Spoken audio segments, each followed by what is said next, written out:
Next 87 question, what is drag? మరి drag అంటే ఏంటి? The frictional force exerted by fluids is called as drag. Fluids అంటే ఏంటివి? Liquid కానీ లేదా గ్యాస్ కానీ, ఈ రెండింటిని ఫ్లూయిడ్స్ అంటారు. కాబట్టి లిక్విడ్స్ అప్లై చేసే ప్రెషర్ ఫ్రిక్షన్ కానీ, గ్యాసెస్ అప్లై చేసే ఫ్రిక్షన్ కానీ ఏమంటారు? డ్రాగ్ అంటారు. లిక్విడ్స్ లేదా గ్యాసెస్ అప్లై చేసే ఫ్రిక్షన్ ఏమంటారు? మనకు డ్రాగ్ అని అనడం జరుగుతుందనే విషయాన్ని గుర్తుపెట్టుకోవాలి. ఏమంటారు? డ్రాగ్ అని అంటారనే విషయాన్ని గుర్తుపెట్టుకోండి. ఇక్కడ చూడండి, మనకు డ్రాగ్కి సంబంధించి ఏమి ఇచ్చినాడో చూడండి. ఏరోప్లేన్ ఇట్లా మూవ్ అవుతూ ఉన్నది. ఏరోప్లేన్ ఇలా ఫార్వర్డ్ డైరెక్షన్లో మూవ్ అవుతూ ఉన్నది. ఈ ఫార్వర్డ్ డైరెక్షన్లో మూవ్ అవుతూ ఉన్నది. దీన్ని ఏమంటారు? థ్రస్ట్ అంటాం. సో ఇప్పుడు ఏమవుతుంది? ఇట్లా మూవ్ అవుతూ ఉన్నప్పుడు ఎయిర్ అపోజిట్ డైరెక్షన్లో ఏరోప్లేన్ మీద కొంత అపోజిషన్ ఆఫ్ ఫోర్స్ని అప్లై చేస్తుంది, అబ్స్ట్రక్టింగ్ ఫోర్స్ని అప్లై చేస్తుంది. ఆ ఎయిర్ అప్లై చేసే అబ్స్ట్రక్టింగ్ ఫోర్స్ని ఏమంటారు? డ్రాగ్ అంటారు.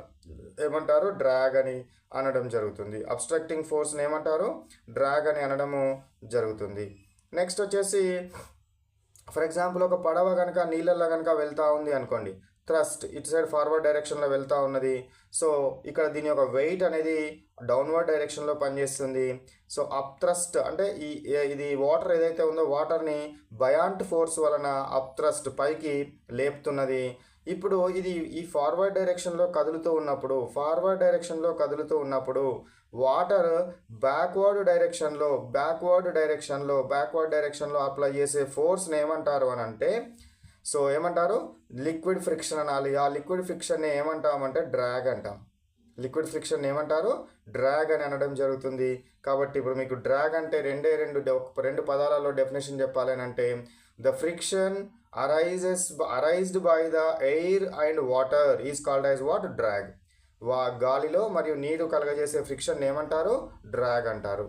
Next 88 question, what is fluid? Fluid అంటే ఏంది? Liquids and gases are called as fluids. Liquids కానీ లేదా గ్యాసెస్ కానీ వీటిని ఏమంటారు? ఫ్లూయిడ్స్ అంటారు. ఎందుకు ఫ్లూయిడ్స్ అంటారు అంటే, మన ప్రయత్నం లేకుండానే, మన ప్రయత్నం ఎక్స్టర్నల్ ఫోర్స్ని మనం అప్లై చేయకుండానే వాటంతట అవే కదులుతూ ఉంటాయి. అట్లా కదిలే వాటిని ఏమంటారంటే ఫ్లూయిడ్స్ అంటారు. వాటిని ఏమంటారు? ఫ్లూయిడ్స్ అని అనడము జరుగుతుంది. Next question, what is fluid friction?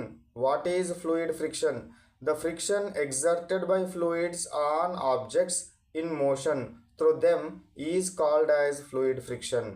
So the friction exerted by fluids exert చేసే ఫ్రిక్షన్ వేటి మీద?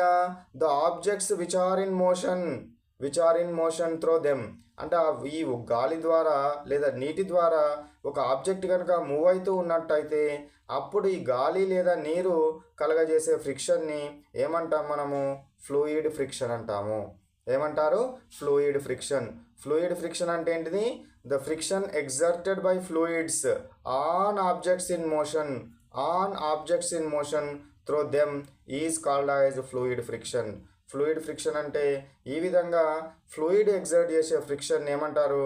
ఫ్లూయిడ్ ఫ్రిక్షన్ అంటారు. నెక్స్ట్ ఇక్కడ ఫ్లూయిడ్ ఫ్రిక్షన్కి మళ్ళీ ఒకసారి ఎగ్జాంపుల్ చూడండి. విమానం కనుక ఫార్వర్డ్ డైరెక్షన్లో ఇట్లా కదులుతూ ఉన్నట్టయితే గాలి దీనికి ఆపోజిట్ డైరెక్షన్లో కలగజేసే ఫ్రిక్షన్ని ఎయిర్ ఫ్రిక్షన్ లేదా ఫ్లూయిడ్ ఫ్రిక్షన్ అనాలి. అట్లే ఒక పడవ కనుక నీటిలో కనుక ఫార్వర్డ్ డైరెక్షన్లో ట్రావెల్ చేస్తూ ఉంటే ఈ వాటర్ బ్యాక్వర్డ్ డైరెక్షన్లో అప్లై చేసే ఫ్రిక్షన్ని ఏమంటారు? డ్రాగ్ లేదా వాటర్ ఫ్రిక్షన్, లిక్విడ్ ఫ్రిక్షన్ లేదా డ్రాగ్ అని అనడము జరుగుతుంది.